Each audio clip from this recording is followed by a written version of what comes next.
কাসুরি মেথি দিয়ে শিম ভাজি খেয়েছো কখনো? যদি না খেয়ে থাকো তাহলে এই ভিডিওটা আজকে তোমাদের জন্য।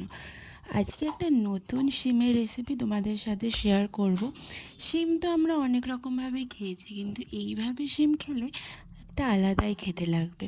তো চলো শুরু করি। আমি এরকম একদম কচি কচি শিম নিয়ে নিয়েছি।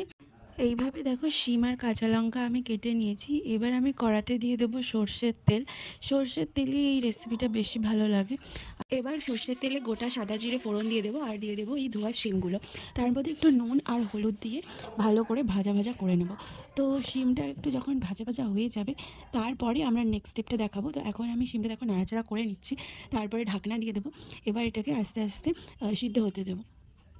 এই রেসিপিটা না ভাত রুটি সবার সাথেই যায়।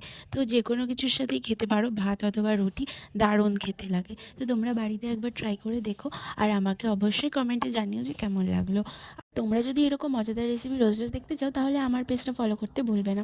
আমার পেজটাকে ফলো করে রেখো, লাইক করো, কমেন্ট করো, আর ভালো লাগলে অবশ্যই শেয়ার করে দিও। দেখো এদিকে শিমটা সিদ্ধ হয়ে গেছে। এবার দিয়ে দেবো এতে একটু চিনি, সামান্য পরিমাণ মতো চিনি।